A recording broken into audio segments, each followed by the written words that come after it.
तो आज के आपके करंट अफेयर्स 6 अगस्त 2021 के सबसे पहला करंट अफेयर इंडिया की इकोनॉमी के लिए बहुत ही सिग्निफिकेंट। एक ना 2012 में आपकी मनमोहन सिंह सरकार ने एक टैक्स इंट्रोड्यूस किया था जिसे कहते हैं रेट्रोस्पेक्टिव टैक्स। रेट्रोस्पेक्टिव का क्या मतलब होता है? बिल्कुल, महाराज सीधे ही कर लिया करो, ठीक है। तो वो फ्लैश बल्कि ज्यादा चुपती है। तो रेट्रोस्पेक्टिव टैक्स जो है ये इसका क्या मतलब होता है? जो पुराना कोई टैक्स क्लेम, तो ये टैक्स को ना जब आपकी जो गवर्नमेंट पॉलिसी अप्लाई कर रही है, एलपीजी रिफॉर्म्स जो हमने 1991 में इंडिया ने किए थे, जहां पे हमने प्राइवेट सेक्टर को ओपन अप किया था, गवर्नमेंट के कंट्रोल से बहुत सारे सेक्टर निकाले थे। उसके बाद से हम लगातार एक तो इंडिया में प्राइवेट सेक्टर इनकरेज कर रहे हैं और इसी के साथ फॉरेन कंपनीज को भी इंडिया में इन्वेस्ट करने के लिए इनकरेज कर रहे हैं साथ में। तो इसके साथ प्रॉब्लम क्या जुड़ी हुई है रेट्रोस्पेक्टिव टैक्स के साथ, और इसे क्यों अच्छा नहीं माना जाता?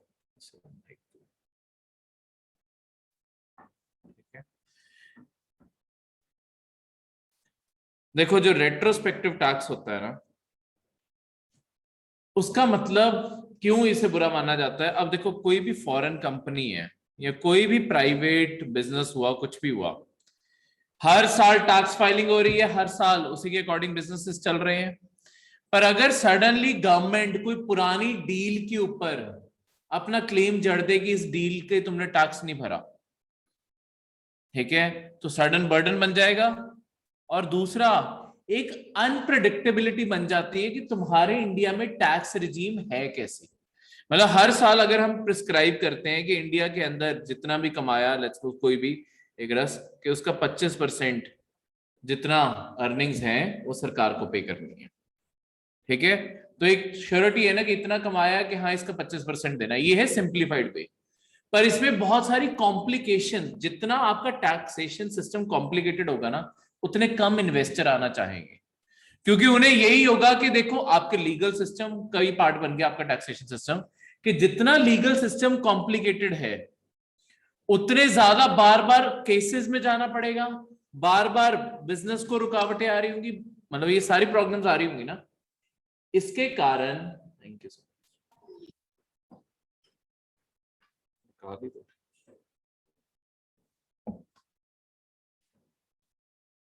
तो ये जो सारी आपकी लीगल रुकावटें आ रही हैं, इसके कारण आपके बिजनेस करना इंडिया में मुश्किल हो जाएगा। तो हमारे इंडिया में टैक्सेशन सिंपल करने की जगह सरकार ने एक और कॉम्प्लिकेशन खड़ी कर दी थी, वो थी आपके जब रेट्रोस्पेक्टिव टैक्स लगाया। इसका एक बहुत बड़ा एग्जांपल है, याद है आपको, एक टेलीकॉम कंपनी होती थी कुत्ते वाली, Hutch, wherever you go it follows, ठीक है। तो बच्चे की एड दिखाई हुई थी कि बच्चा जहां जहां जा रहा है कुत्ता उसके पीछे पीछे आ रहा है। वो हच कंपनी जो थी उसे खरीद लिया था आपके वोडाफोन ने। जब वोडाफोन इंडिया में लॉन्च हुआ, वोडाफोन इंडिया की कंपनी नहीं थी, हच इंडिया की कंपनी थी, उसके सारे नेटवर्क को, हच के नेटवर्क को वोडाफोन ने खरीद लिया। अब ये सारी चीज क्या थी आपके ना, एक बहुत, मतलब इसमें वोडाफोन ने भी घोटाला ही किया है, पर बहुत ही सिस्टमैटिक तरीके से किया। आपके हुआ क्या, हज को सबसे पहले इंडिया से हज कंपनी की रजिस्ट्रेशन हटा के ना सिंगापुर में की गई। तो सिंगापुर एक इंडियन कंपनी की जगह एक सिंगापुर की कंपनी बन गई, ठीक है। उसके बाद आपकी जो वोडाफोन है उसने सिंगापुर से, सिंगापुर की इसकी ब्रांच खरीद ली। तो हज के दुनिया भर के सारे एसेट्स वोडाफोन के हो गए। तो इंडिया के अंदर, और था क्या सिंगापुर में, क्योंकि इंडिया के अंदर अगर ये डील होती, उस डील का अराउंड 25% जितना टैक्स बनता वो वोडाफोन को इंडिया की गवर्नमेंट को पे करना पड़ता, जो अराउंड, जो गवर्नमेंट का क्लेम है 2000 करोड़ के करीब बनता, ठीक है। पर उन्होंने ऐसे इस पैसे को घुमाया कि इंडिया की गवर्नमेंट के, इंडिया के अंदर कोई डील नहीं हुई, कोई पैसा ट्रांजैक्शन हुआ ही नहीं। तो वोडाफोन का यही कहना था कि जब डील ही इंडिया में नहीं हुई तो इंडिया की गवर्नमेंट का क्लेम कैसे है। ये कंपनीज बहुत ज्यादा करती हैं कि पैसा बाहर बाहर से ऐसे राउट करवाती हैं कि टैक्सेशन क्लेम जीरो हो जाता है। ठीक है, तो इसी के चलते हुए 2012 में आपकी सरकार ने एक बिल आपके बजट के साथ पेश किया था, जिसके अंडर उन्होंने कहा था ऐसी कोई भी डील जिसमें इंडिया के एसेट्स भी इन्वॉल्व है और कोई ऐसी पहली भी जो कोई डील हुई हो उससे भी हम वसूल कर सकते हैं टैक्स। तो या तो तुम जब ये कानून अगर गवर्नमेंट ने बनाया होता कि आज के बाद इंडिया के कोई भी एसेट इन्वॉल्व होंगे उसके ऊपर टैक्स लगेगा, ये इन्वेस्टर समझ जाते हैं कि चलो ठीक है।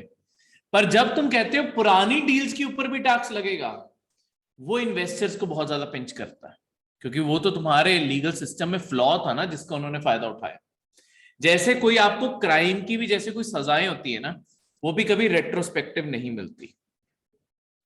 आपको याद होगा कि दिल्ली गैंगरेप केस हुआ था बहुत साल पहले, उसमें काफी सारे लोग इन्वॉल्व थे, उनमें से एक माइनर भी था, 15-16 साल का भी इन्वॉल्व था।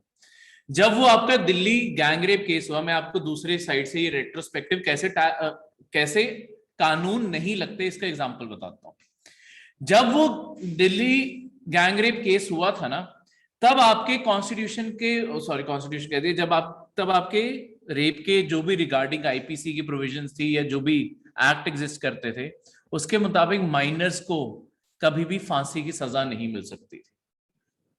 ठीक है, किसी भी केस में उन्हें सिर्फ ज्यादा से ज्यादा कुछ साल, हाँ जी, हाँ 18 साल से पहले पहले वो क्या कहते हैं, कौन सी जेल्स भी अलग होती है ना, जुवेनाइल सेंटर्स में भेजा जाता है। हाँ ठीक है, थैंक यू, मुझे यही नहीं याद आ रहा था क्या था वर्ड, जुवेनाइल सेंटर्स में भेजा जाता है, उन्हें जुवेनाइल ट्रीट किया जाता है। पर जब आपका दिल्ली गैंगरेप केस हुआ, उसके बाद एक चीज पॉइंट आउट हुई कि सबसे ज्यादा ब्रुटैलिटी कमिट ही उसने की थी जो सबसे छोटा था। और हुआ क्या, वो बाय द एज ऑफ 18-19 वो छूट गया, बरी हो गया। तो ये चीजों का फ्लॉ उसी टाइम हमें समझ आ गया था जब ये गैंगरेप केस हुआ कि करने को तो माइनर भी क्राइम कर सकते हैं ये। तब हमने एक अमेंडमेंट से आपके जुवेनाइल एक्ट जो था वो मॉडिफाई किया कि rarest of the rare cases में उन्हें भी डेथ पेनल्टी और एक्सट्रीम सजाएं हो सकती हैं अगर वो इतनी ब्रुटैलिटी दिखाएंगे। ठीक है, वैसे ज्यादातर लीगल सिस्टम जुवेनाइल्स की फेवर करता है, पर rarest of the rare case में एडल्ट उन्हें ट्रीट करके सजा दी जा सकती है। पर अब वो केस हो चुका था, केस हो गया, उसके बाद तुमने कानून बदला है ना, इसी कारण वो छूट गया था, क्योंकि उसके ऊपर वो पुराना कानून ही लग रहा था।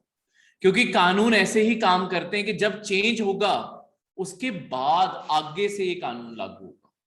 उस टाइम या उससे पहले किसी ने भी वो क्राइम कमिट कर दिया है, उसका फैसला, चाहे फैसला बाद में आए, जुडिशरी धीरे से काम करती है ना, फैसला बाद में आए पर जुडिशरी वही पुराने कानून से उसका फैसला करे, रेट्रोस्पेक्टिव नहीं लगता। तो जब ये टैक्स की डिमांड आपकी सरकार ने की, तब आपके इन्वेस्टर्स और सारी जगह ये बात बहुत सालों से इशू है कि तुम कंपनी से पुराना टैक्स कैसे मांग सकते हो। ठीक है, इसके इंडिया को 2 केस फेस करने पड़े इंटरनेशनली, और रिसेंटली इंडिया को बहुत एक इंसल्टिंग केस हारा है इंडिया। ठीक है, उसके बाद ही गवर्नमेंट को अचानक अकल आई है कि ये हटाना पड़ेगा। ठीक है, एक और कंपनी इंडिया में थी, उसका आपने नहीं सुना होगा, वोडाफोन का तो चलो एग्जांपल सुना होगा इसलिए मैं दिया, कैरन एनर्जी करके ना, इंडिया में आई थी। इन्होंने इंडिया के अंदर सी, हमारे यहाँ पे आपकी जो ऑयल या गैस ढूंढने की जो पॉलिसी है कि जो ऑयल या गैस माइंस इंडिया में कैसे मिलती हैं, कोई भी प्राइवेट कंपनी चाहे वो गवर्नमेंट से जाके क्लेम कर सकती है कि ये जो लैंड है, इतने लैंड हमें अलॉट कर दो, हम इसके ऊपर सर्वे भी हम करेंगे, पर अगर गैस और ऑयल मिला उसे प्रोड्यूस भी हम करेंगे और उसका कुछ परसेंट प्रॉफिट आपको बस देते रहेंगे। यानी कि गवर्नमेंट इंडिया को क्या किया गया, अलग अलग ना ब्लॉक्स में डिवाइड कर दिया गया। इन्हें कहते हैं एक्सप्लोरेशन बॉक्स। तुमने खुद इन्हें एक्सप्लोर करना है। वहां ऐसा भी हो सकता है तुम करोड़ों रुपए लगा दो और निकले कुछ भी ना। तो एक बहुत ही बड़ी रिस्की इन्वेस्टमेंट होती है कि अगर कुछ ना निकला तो जितनी मशीनरी, जितनी लेबर्स और गवर्नमेंट को कुछ जो एक्सप्लोरेशन के पैसे देने हैं वो सब कुछ देना ही पड़ेगा। अब इन्होंने ये गुजरात में किया और गुजरात में ऑयल और नेचुरल गैस निकल आई, ठीक है। सरकार ने क्या किया, इनका कॉन्ट्रैक्ट कैंसिल कर दिया उसके बाद, ठीक है। ये कह के कि तुम्हारे पुराने कुछ टैक्सेस जो हमने लॉ अमेंड किया, तुमने कुछ पुराने टैक्सेस नहीं दिए, इस कारण हम तुम्हारा कॉन्ट्रैक्ट कैंसिल कर रहे हैं। इसके चलते हुए उन्होंने इंडिया के ऊपर 2.5 बिलियन डॉलर का केस किया कि हमारे इतने एसेट का नुकसान हो गया, क्योंकि अगले तो इसी बात से इन्वेस्ट कर रहे हैं ना कि कल तेल निकलेगा, अगले 10 साल में इतना प्रॉफिट कमा जाएंगे हम। तो उन्होंने वो सारा केस कर दिया। इंडिया वो केस हार गया, ठीक है। इस फेब में इंडिया केस हार गया था। उसके बाद उन्होंने क्या किया, हर कंट्री में जाके केसेस फाइल करने शुरू किए कि इंडिया से अब वसूल। देखो अब एक सरकार से प्रॉब्लम क्या है केस लड़ने की, सरकार मना कर दे पैसे देने से, कहां जाओगे। पर इंटरनेशनली ये नहीं होता, मतलब डोमेस्टिकली सरकार मना कर दे वो तो फिर अलग बात है, इंटरनेशनली ये करना बहुत मुश्किल है। होता क्या है, ये जो प्राइवेट कंपनीज हैं ये फिर अलग अलग कोर्ट्स में, कंट्री और कंट्रीज के कोर्ट्स में जाके केस फाइल करने लग जाती हैं कि इंडिया हमारे पैसे नहीं दे रहा। उन्होंने अमेरिका में फाइल किया, उन्होंने फ्रांस में फाइल किया। फ्रांस में ऑर्डर आ गया कि वहां पे जो इंडियन गवर्नमेंट के कुछ एसेट्स हैं वो सीज कर लिए जाए जब तक गवर्नमेंट ऑफ इंडिया पैसे नहीं देते। तो 2.5 बिलियन के एसेट्स सील कर लो जब तक गवर्नमेंट ऑफ इंडिया पैसे नहीं देगी। तो सर 1.7, हाँ जी सर 1.7 बिलियन है।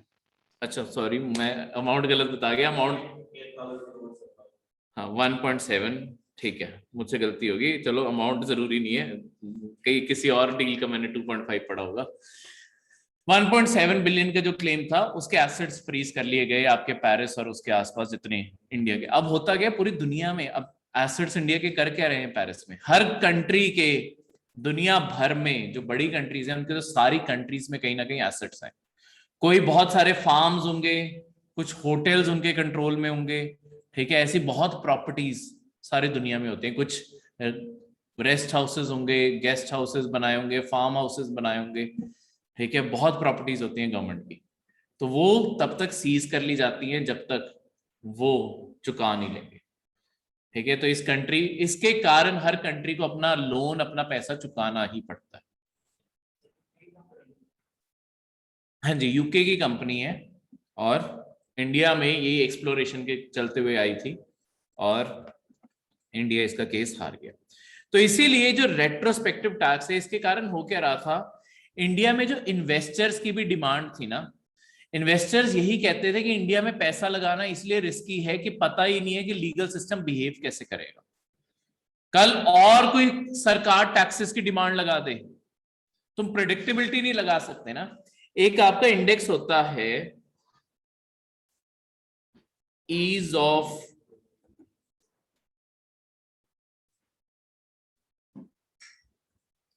ये ना, आपकी जो प्रेजेंट गवर्नमेंट है इसकी प्रायोरिटी है इसके ऊपर गवर्नमेंट को हाईएस्ट रैंक करवाना। ये जो इंडेक्स है, ये क्वेश्चन आता होता है कि ये जो इंडेक्स है कौन पब्लिश करता है, ये आपका वर्ल्ड बैंक पब्लिश करता है। उसका ऑप्शन दिया होगा, ऐसे यूपीएससी में हर साल कोई ना कोई रिपोर्ट या ऐसी कोई चीज का होता ही है क्वेश्चन पक्का। उसमें क्या होता है, डायरेक्ट क्वेश्चन होता है who publishes ease of doing index, ease of doing business index, और नीचे ऑप्शन होगा वर्ल्ड बैंक, जो सही होगा, मतलब 4 ऑप्शंस में से, ठीक है। डायरेक्ट क्वेश्चन होता है। तो ये ऐसे करंट अफेयर में आगे कभी रिपोर्ट्स भी पढ़ेंगे। ये ईज ऑफ डूइंग बिजनेस क्यों इंपॉर्टेंट है, क्योंकि जो कंट्री ऊपर फीचर करती है ना, वहां पे इन्वेस्टर्स का ट्रस्ट भी बढ़ता है कि ये कंट्री बिजनेस करने के लिए अच्छी है। तो और कंपनीज इंडिया आएंगी, मैन्युफैक्चरिंग इंडिया आएगी। इंडिया को जॉब्स की जरूरत है अपनी पॉवर्टी से, पॉपुलेशन को निकालने के लिए। तो पॉवर्टी से हम तभी निकाल पाएंगे जब हम हर इंडिया के कोने तक ये मैन्युफैक्चरिंग और ये सारी जॉब्स पहुंचा पाए। इसलिए हमें इन्वेस्टर मनी जरूरत है इंडिया, और हमारा एक्सपोर्ट भी तभी बढ़ेगा। तो इसके चलते हुए आपकी, मतलब इसमें क्या क्या आता होता है कि कितने दिन में बिजनेस स्टार्ट होगा। तो आपके क्या होता था, पहले इंडिया में बहुत पेपर वर्क फाइल करना पड़ता था। अगर किसी इन्वेस्टर ने इंडिया में कोई फैक्ट्री खोलनी है, कुछ लगाना है, ठीक है, उसे धीरे धीरे कम करते गए हैं। और अब माना जाता है 7 डेज के अंदर अंदर बिजनेस कोई शुरू कर सकता है सारा पेपर वर्क करके, ठीक है। उसके अलावा कितने टाइम में इलेक्ट्रिसिटी का कनेक्शन आ जाता है, ठीक है, ये सारी चीजें। तो इंडिया एक टाइम इन पे बहुत ही पुअर फीचर करता था, पिछले 15-20 साल में इंडिया ने बहुत तरक्की की है। एक टाइम पे जैसे इलेक्ट्रिसिटी का कनेक्शन, उसकी वेट थी 6 महीने लगेंगे, 6 महीने, यानी कि इन्वेस्टर साल पहले ही आएगा इंडिया, तब जाके वो साल बाद फैक्ट्री लगा पाएगा। क्या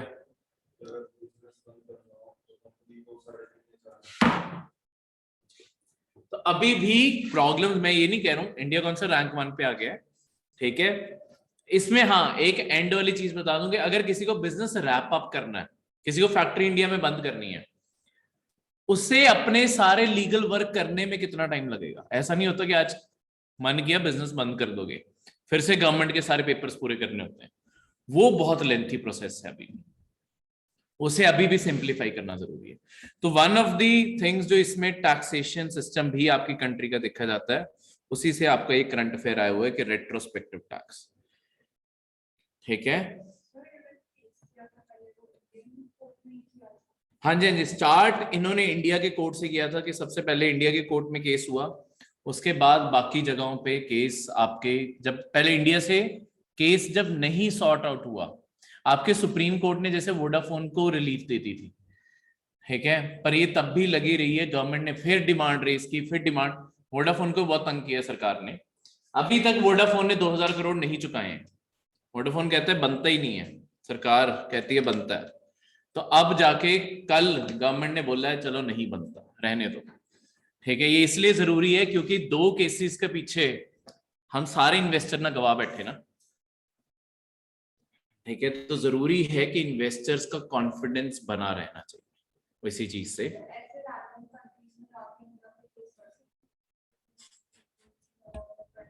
देखो होता क्या है, कंट्री में डायरेक्टली केस नहीं कर सकते, तो मतलब ऐसे किसी और कंट्री में जाके, पर जजमेंट के ऊपर केस होता है। तो आप केस करोगे कहां, आपके ना इंटरनेशनली बहुत सारे ना आर्बिट्रेशन सेंटर्स बने हुए हैं आपके ना, जैसे इंटरनेशनल कोर्ट ऑफ आर्बिट्रेशन, ठीक है, सिंगापुर आर्बिट्रेशन सेंटर, और ये जो आपके गुजरात में गिफ्ट सिटी बनाई जा रही है, ठीक है, उसमें से one of the main principles है कि यहाँ पे आर्बिट्रेशन सेंटर खोलना, क्योंकि इससे पैसा भी बहुत आता है, क्योंकि केसेस तो होते ही रहते हैं।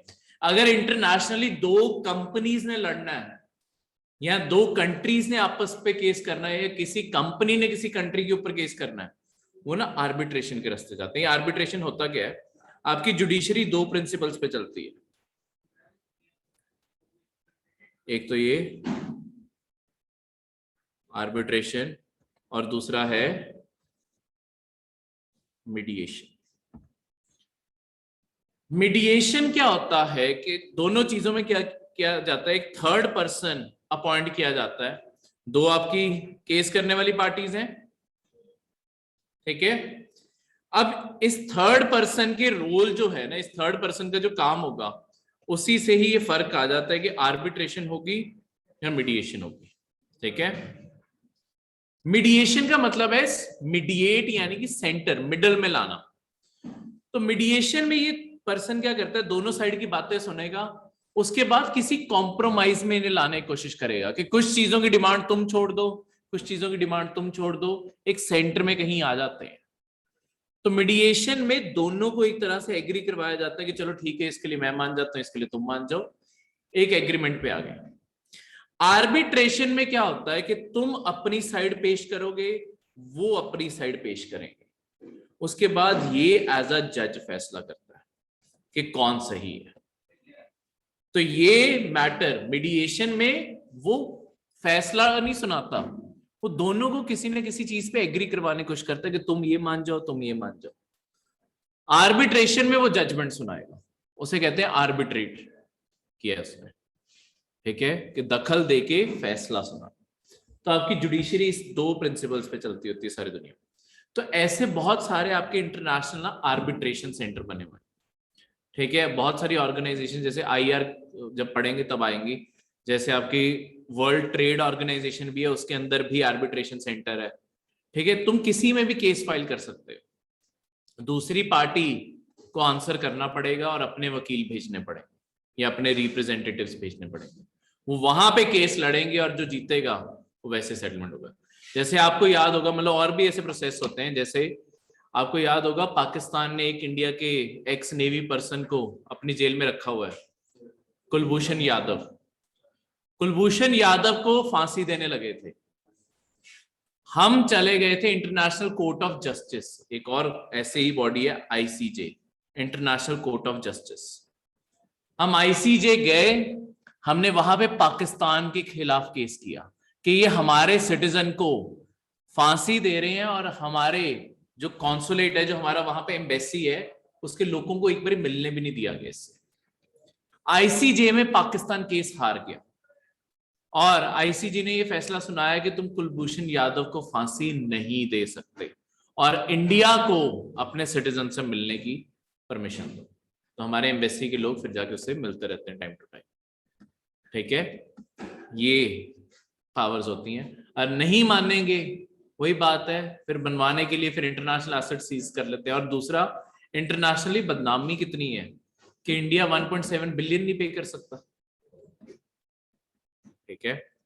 हम जब कहते हैं कि हमारे फॉरेक्स रिजर्व 600 बिलियन से ज्यादा है, पर हम देने को हमारे पास 1.7 बिलियन भी नहीं है, तो बदनामी होती है। तो देश इस कारण पे कर देते हैं, ठीक है, क्योंकि रेप्यूटेशन जरूरी है, तो उन्हें होता है बस पे कर दो, खत्म कर दो।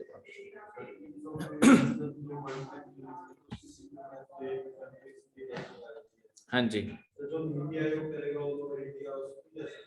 उसकी सिग्निफिकेंस है कि स्टेट्स को इनकरेज किया जाए कि स्टेट्स रिफॉर्म्स लेके आए। देखो, एक ईज ऑफ डूइंग बिजनेस मैंने आपको बताया कि वर्ल्ड बैंक पब्लिश करता है। अब इंडिया के अंदर स्टेट्स को इनकरेज करने के लिए कि तुम अपनी स्टेट्स के अंदर रिफॉर्म्स लेके आओ, आपका जो नीति आयोग है वो भी ईज ऑफ डूइंग बिजनेस की एक रिपोर्ट तैयार करता है कि किस स्टेट में बिजनेस करना कितना आसान है। नहीं, सारे लेबर लॉ सेंटर के अंडर नहीं है, लेबर लॉ सेंटर और स्टेट दोनों मिलकर चलाते हैं। जैसे मैं आपको एक रफ एग्जांपल देता हूं, आपके ना कुछ साल पहले लेबर लॉ के चलते हुए आपके मिनिमम वेज एक्ट जो है उसमें 15,000 रुपए की वेज फिक्स कर दी गई सेंटर की तरफ से। पर मिनिमम यानी कि किसी भी जो भी रजिस्टर्ड एम्प्लॉय है सरकार के अंडर, उसे कम से कम 15,000 रुपए देने ही पड़ेंगे, ठीक है, उससे कम नहीं दे सकते जो सरकार के अंडर रजिस्टर्ड है। पर अब पंजाब जैसी जो स्टेट्स हैं वहां पे मिनिमम एक्ट में 18 लिखा हुआ है, तो पंजाब तो बल्कि कोशिश कर रहा था कि कम कर दें, पर कर नहीं सकते। अब इसके अंदर लिमिटेशन क्या है कि जो सेंटर लिमिट डिसाइड करती है ना, उससे तुम ज्यादा वेज जरूर दे सकते हो, उससे कम नहीं दे सकते, ठीक है। तो पंजाब सरकार को ये बात बड़ी चुभती है। अच्छा, एक मिनट,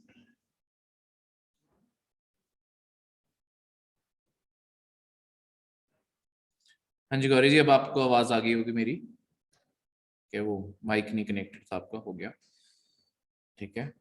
तो इस तरीके से, हाँ जी, हाँ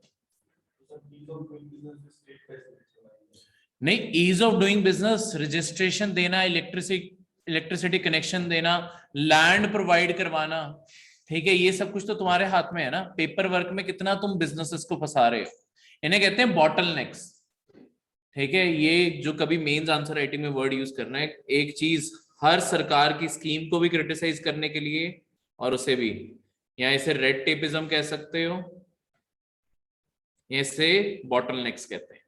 बॉटल नेक क्या होता है, कोई भी बॉटल का आप देखते हैं ना, ऊपर से माउथ हमेशा पतला होता है, तो थोड़ा सा पानी निकलेगा, सारा नहीं आएगा। तो वही है कि तुम जानबूझ के कोई अड़चन लगा रहे हो, रोक लगा रहे हो, उसे बस बॉटल नेक से रेफर कर देते हैं, ये वर्ड वहां से ही आया है, ठीक है। तो सरकार की जानबूझ के बार बार सरकारी ऑफिसेस के चक्कर लगवाना, ठीक है, ज्यादा पेपर वर्क करवाना, ये जो चीजें हैं वो बॉटल नेक्स हैं, या रेड टेपिज्म कहते हैं कि फालतू में रुकावटें क्रिएट की हुई हैं, ठीक है। तो यही खत्म करने की सरकार खुद भी कोशिश कर रही है, पहले तो बहुत ज्यादा रिस्ट्रिक्शंस थी, ओवर द टाइम खत्म होती जा रही हैं और आगे आने वाले टाइम में और ज्यादा कम होती जाएंगी, तो अपने आप बेटर होता जाएगा इकोसिस्टम, बिजनेस इकोसिस्टम, ठीक है, इन्वायरमेंट वाला नहीं। आपका सेकंड करंट अफेयर है, आपकी एक सैटेलाइट लॉन्च की जा रही है EOS-03, जो आपकी GSLV रॉकेट के ऊपर लॉन्च की जाएगी। अब ये GSLV क्या है और उसके बाद मैं सैटेलाइट के बारे में बताता हूं। देखो, आपकी जो सैटेलाइट्स लॉन्च की जाती है ना, वो दो तरीके की हो सकती हैं। ये आपका अर्थ है, ठीक है। अगर कोई सैटेलाइट मूव करती है आपकी पोल टू पोल, मतलब कोई भी ऐसे आसपास टिल्टेड मोशन में होगी, इन्हें कहते हैं पोलर ऑर्बिट में है। ये ऑर्बिट का मतलब है किसी चीज के चारों ओर घूमना, अर्थ के चारों ओर घूम रही है ना, तो अर्थ को ऑर्बिट कर रही है, तो ये पोलर ऑर्बिट होता है। दूसरा ऑर्बिट होता है जिसे कहते हैं जियो स्टेशनरी या जियो सिंक्रोनस, जैसे भी लिखना चाहते हो वैसे लिख लो, ऑर्बिट। जियो स्टेशनरी का क्या मतलब है? जियो स्टेशनरी का मतलब है, आप देखो, आपकी इसके साथ साथ अर्थ भी तो अपनी खुद की रोटेशन पूरी कर रही है। अर्थ भी तो रोज घूम रही है, 24 घंटे ऐसे पूरे होते हैं। एक रोटेशन को हम कहते हैं कि 24, एक दिन पूरा हो गया। सनराइज होता है, सनसेट होता है, रात होती है, रात खत्म होती है, फिर सनराइज। ये पूरी एक रोटेशन है, ठीक है। ये जो रोटेशन है, अब इसके साथ ही हम जो सैटेलाइट्स होते हैं ना, वो इसके साथ ही हम पोजीशन कर देते हैं। तो होता क्या है, अगर आपकी कोई लोकेशन है, लेट्स सपोज ये अर्थ सरफेस थी, अर्थ के ऊपर,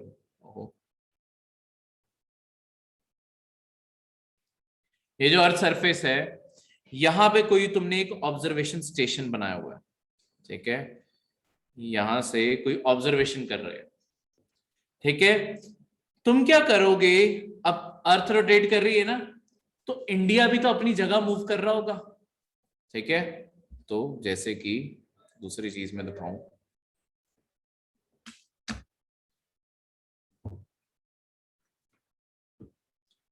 ये है रोटेशन का मोशन, ठीक है। तो ये रहा इंडिया, यहाँ पे इंडिया है, ठीक है। धीरे धीरे जैसे जैसे दिन आगे मूव करेगा, इंडिया धीरे धीरे बैक साइड पे चला जाएगा, ठीक है। अगर मैं तुम्हें सन मानूं तो ये बैक साइड पे रात होगी, अगले दिन घूम के इंडिया वापस आना शुरू होगा, और फिर से दोपहर के 12 बजे फिर दोबारा से सनसेट की तरफ चले। ये लगातार मोशन कर रहा है। अब इसके लिए क्या जरूरी है कि इंडिया के अंदर कोई भी जो तुमने नेविगेशन करनी है, जो तुम गूगल मैप्स ये सब कुछ चला रहे हो, और इसके अलावा इंडिया का कोई भी वेदर प्रोडिक्शन करनी, कोई भी ऐसी चीज चाहिए, उसके लिए सैटेलाइट जरूरी है कि लगातार इंडिया के बिल्कुल ऊपर स्काई में बनी रहे। जैसे जैसे इंडिया घूमे उसी के साथ साथ ये भी मूव करते रहे, ठीक है। पर जब तुम अर्थ सरफेस से, यानी कि अपने जहां पे तुमने ये ऑब्जर्वेटरी खोली थी,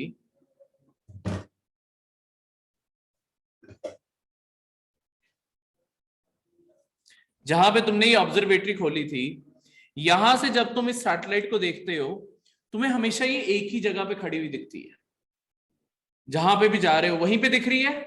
तो एक तरह से दिखने को ये ऐसा लगता है ना, ये आइटम बिल्कुल ही स्टेशनरी है।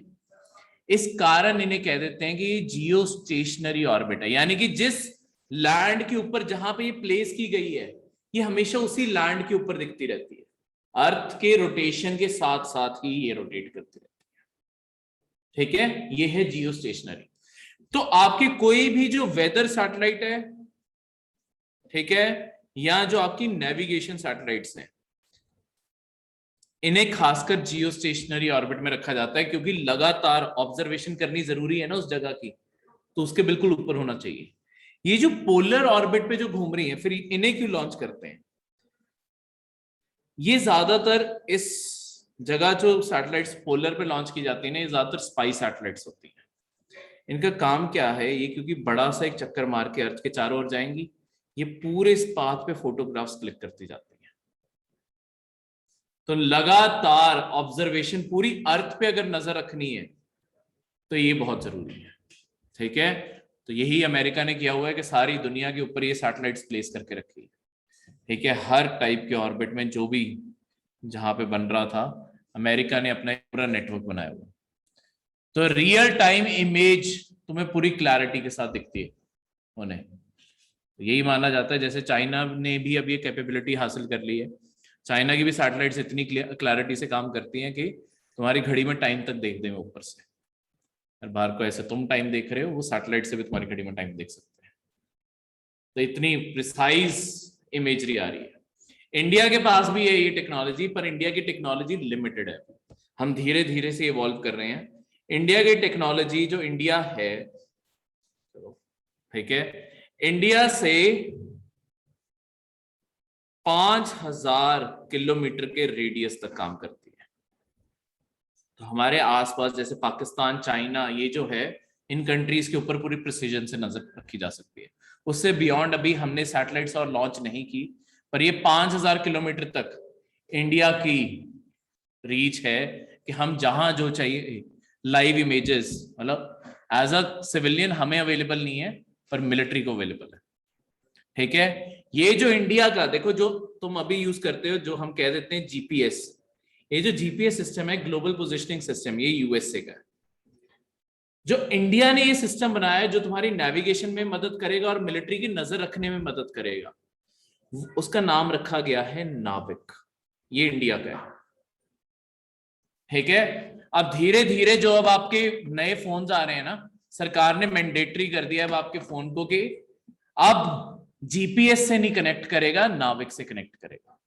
तो आने वाले टाइम पे जितनी भी आप ये लोकेशंस यूज करोगे, लोकेशंस के लिए नाविक यूज होगा इंस्टेड ऑफ जीपीएस, ठीक है। ये अपने टेस्ट ट्रायल से बाहर आ गए, नाविक सक्सेसफुल रहे हैं ट्रायल्स हमारे सारे, और ये हमें नजर रखने में बहुत ज्यादा हेल्प करते हैं। क्योंकि मॉडर्न वॉरफेयर टेक्नोलॉजी की ज्यादा है, और फिजिकली तुमने ट्रूप्स कहाँ रखे हैं वो इतना मैटर नहीं करता। अगर तुमने सबके ऊपर नजर रखी हुई है तो वो बहुत ज्यादा जरूरी है। हमने कभी नाविक बनाने बारे एक्चुअली सोचा नहीं था ओरिजिनली। हम ना तभी काम करते हैं जब हमारे अचानक ही सिर पे पड़ती है। तो हुआ क्या, जब 1999 में कारगिल हुई, कारगिल में ना अमेरिका ने प्रिसाइज सैटेलाइट इमेजेस देने से मना कर दिया था। अमेरिका ने अपनी ये जो इमेजरी है इसे इंडिया के यूज से निकाल दिया था कि इंडिया नहीं यूज करेगा। तब जाके हमें एहसास हुआ कि हम किसी और कंट्री पे कितना ज्यादा डिपेंड कर रहे हैं और हमारी नेशनल सिक्योरिटी को कितना खतरा है। इसी के चलते हुए हमने अपना सिस्टम बनाया कि अब जब चाहे जहां पे जो मर्जी इमेज देख लें, ठीक है। फिर प्रॉब्लम यही थी ना कारगिल में कि वो बैठे कहां हुए हैं यही नहीं दिख रहा था। इतनी ऊंचाइयों में कहां कहां उन्होंने बंकर बनाए वही नहीं दिख रहे थे। तो वो बंकर अगर पता होते तो ऊपर से मिसाइल गिरा के वैसे ही उड़ा देते उन्हें। हमें सोल्जर भेजने की भी बहुत लेट जरूरत थी, वो तो सिर्फ बाद में भेजते, तो वो पहले बंकर से उड़ा देते। हमें प्रिसाइज पर लोकेशन चाहिए ना कि मिसाइल गिरनी कहाँ है वहां पे। तब हमारी एक कंट्री ने जरूर मदद की थी, और जिसके बाद उनसे रिश्ते इंप्रूव हुए हमारे, इजराइल। इजराइल ने हमें प्रिसीजन बॉम्ब्स भी सप्लाई किए। इजराइल के पास था जीपीएस का एक्सेस। इजराइल ने चोरी छिपे सारी इमेजेस निकाल के इंडिया को देनी शुरू की कि रख लो कोई बात नहीं, अमेरिका को हम खुद देख लेंगे। इजराइल सुनता नहीं है, ठीक है। उसकी अमेरिका में डिप्लोमेसी बहुत स्ट्रांग है, वो अमेरिका की भी नहीं सुनता। उसे है कि पॉलिटिक्स में घुमा देंगे। बिल्कुल, इजराइल का रोल बहुत बड़ा है, कभी आईआर में बताऊंगा। इजराइल और अमेरिका के रिश्ते बहुत ही आपस में इंटरमिक्स हैं, इसलिए इजराइल जो मर्जी करता है। अभी देखा नहीं, इससे पहले गाजा में जब बॉम्बिंग कर रहे थे, अमेरिका चुप था। अमेरिका ज्यादा से ज्यादा बस ये कह रहा था कि हम दोनों साइड से बात कर रहे हैं कि पीस आ जाए। अमेरिका इतने प्यार से किसी और कंट्री से बात ही नहीं करता जब ऐसा कुछ हो रहा, उसका एटीट्यूड ही अलग होता है। तो इजराइल को लेके अलग है। अब ये जो EOS-3 सैटेलाइट है, अब आपको ये भी पूछा जा सकता है, देखो करंट अफेयर बन गया ना, तो EOS-3 जो सैटेलाइट लॉन्च की गई है, ये किस काम के लिए लॉन्च की जा रही है? ये इंडिया के अंदर natural disaster, water bodies, crops, forest cover, इन सारी चीजों को मॉनिटर करने के लिए। तो ये इंडिया के ऊपर इन चीजों की इमेजेस क्लिक करेगी, इन सारी चीजों को चेक करेगी। ठीक है, तो इंडिया जैसे हर साल हम एक फिगर निकालते हैं, इस साल कितनी वीट प्लांट हुई है, कितना फॉरेस्ट कवर बढ़ा है, वो सारे डेटा इसी के थ्रू, ऐसी सैटेलाइट्स के थ्रू आते हैं। ठीक है, तो ये तो उसके GSLV के साथ लिखा हुआ। तो यही वो आपको जियो स्टेशनरी ऑर्बिट जो मैंने अभी आपको समझाया, वो ये आ गया। यहां तक कोई भी डाउट किसी का भी नहीं? तो इससे आगे अगला जो आपका करंट अफेयर है, अगालिया आइलैंड। ये आपका जो मॉरिशियस देश है उसका एक आइलैंड है। तो न्यूज रिपोर्ट थोड़े दिन पहले क्या थी कि मॉरिशियस ने इंडिया को एक आइलैंड दे दिया है अपनी एयर स्ट्रिप्स और मिलिट्री बेस बनाने के लिए। तो इसके कारण फिर मॉरिशियस में कई लोगों के प्रोटेस्ट करना शुरू कर दिया कि तुम एक फॉरेन कंट्री को यहाँ पे मिलिट्री बेस क्यों बनाने दे रहे हो भी सकता है बन रहा हो, पर गवर्नमेंट कभी क्लेम नहीं करेगी किसी भी और गवर्नमेंट की। तो ये क्योंकि न्यूज मीडिया में आने लग गया था, तो मॉरिशियस गवर्नमेंट ने क्लैरिफिकेशन इशू की है कि इंडिया सिर्फ उन आइलैंड्स को डेवलप कर रहा है और ऐसा कोई मिलिट्री बेस बनाने का कोई प्लान नहीं है, कोई एग्रीमेंट नहीं है। ठीक है, इससे क्यों ये मॉरिशियस गवर्नमेंट को लेके इतना सेंसिटिव इशू क्यों है? क्योंकि 1965 में क्या हुआ था, इनकी इंडिपेंडेंस 1965 में आई है। ठीक है, इनकी इंडिपेंडेंस लेट आई थी मॉरिशियस की। तब ना ब्रिटेन ने आपके इनके एक आइलैंड की चेन है जिन्हें कहते हैं चागोस आइलैंड, ये मॉरिशियस का ही पार्ट है, थोड़ा सा हटके है उससे। ब्रिटेन ने क्या किया था, ओरिजिनली ये मॉरिशियस की पॉपुलेशन वहां पर रहती है, तो वहां से उस आइलैंड को इंडिपेंडेंस से पहले उन आइलैंड्स को मॉरिशियस से अलग कर दिया था। उन्होंने ये बोला कि ये जो चागोस आइलैंड है ये तो ब्रिटेन की ही टेरिटरी है, बाकी मॉरिशियस के जो आइलैंड्स हैं वो तुम उससे मॉरिशियस देश बना लो, ये वाले हमारे अपने आइलैंड है। और इससे आगे क्या हुआ, उसमें भी एक खास आइलैंड है चागोस के अंदर, डिएगो गार्सिया। ये आइलैंड को लीज पे दे दिया गया यूएसए को। यहां पे एक यूएसए का बहुत ही बड़ा मिलिट्री बेस है, तो वही चीज दोबारा रिपीट ना हो, इसी कारण मॉरिशियस की पॉपुलेशन में बहुत ज्यादा वो है कि ऐसा ना हो कि आने वाले टाइम पे, मतलब डर तो सबको ही लगता है ना कि आने वाले टाइम पे इंडिया क्लेम ही करके बैठ जाए उन आइलैंड्स पे, जाने का नाम ही ना ले फिर। तो इसके कारण ये मॉरिशियस में एक बहुत बड़ा इश्यू बन गया था। ठीक है, तो अभी भी ये डिएगो गार्सिया 2036 तो ब्रिटेन ने लीज पे दिया हुआ है, उसके बाद भी वो रिटर्न करते हैं या नहीं करते, लगातार मॉरिशियस क्लेम भी कर रहा है। मॉरिशियस ने बहुत जगह केस भी फाइल किए, मॉरिशियस जीत भी गया, पर अब बात वही आती है, मॉरिशियस छोटा सा देश है, वो इंटरनेशनल फ्रंट पे बात नहीं मनवा सकता। ठीक है, ब्रिटेन के सामने मॉरिशियस बहुत ही छोटा सा देश है। छोटे देशों की इंटरनेशनल रिलेशन में ना कोई देश कदर नहीं करता, ये हमेशा देख लेना, हम आगे भी पढ़ेंगे। उन्हें हमेशा कोई ना कोई बड़े देश का साथ चाहिए होता है अपनी बात मनवाने के लिए। ठीक है, इजराइल को अमेरिका का साथ है ना, तभी तो मनवा रहे हैं। अगर इजराइल के साथ अमेरिका ना होता तो इजराइल शायद देश ही ना रहता। इजराइल बचा ही सिर्फ अमेरिका के कारण हुआ है। ठीक है, अगलों के पास विल है, मैं ये नहीं मना कर रहा, पर उस विल को हिम्मत जो मिलती है वो अमेरिका के कारण मिलती है। ठीक है, ये आपके इंडियन ओशन के और आइलैंड जिनके बारे में मैंने अभी आपको बताया भी और हमने इन्हें देखना भी है। ये देखो, यहाँ पे हमारे लक्षद्वीप भी है ऊपर। इसके बाद यहाँ पे कौन सा, थोड़े करंट अफेयर पहले पढ़ा था कि यहाँ पे कोई वाटर चैनल एग्जिस्ट करता है 8 डिग्री, बिल्कुल 8 डिग्री चैनल, जो आपके लक्षद्वीप और मालदीव्स के बीच में है। ठीक है, इसके बाद यहाँ पे नीचे मालदीव्स है, अफ्रीका की साइड जाओगे यहाँ पड़ता है सेचल्स। ठीक है, ये आपका मॉरिशियस आइलैंड है, ये अगालिया आइलैंड ये भी मॉरिशियस का है जो यहाँ पे है। ठीक है, ये डिएगो गार्सिया जो कागोस उसका पार्ट बन गया।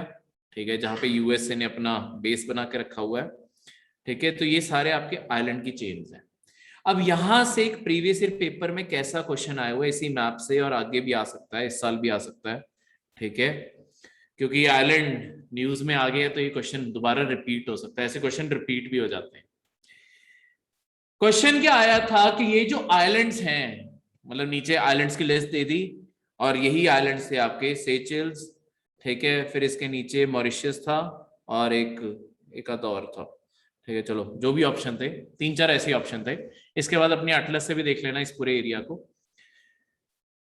इन्हें अरेंज करो नॉर्थ टू साउथ, कि कौन सा आइलैंड सबसे नॉर्थ में पड़ता है और कौन सा आइलैंड सबसे साउथ में पड़ता है। तो इस तरीके से इन्हें अरेंज करना है।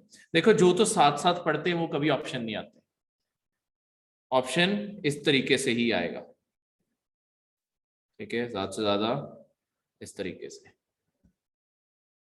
ठीक है, क्लियर है। ये थोड़ा सा नीचे क्लैरिटी से नीचे है, ये तो मैप बहुत दूर से दिखाया हुआ है इस कारण।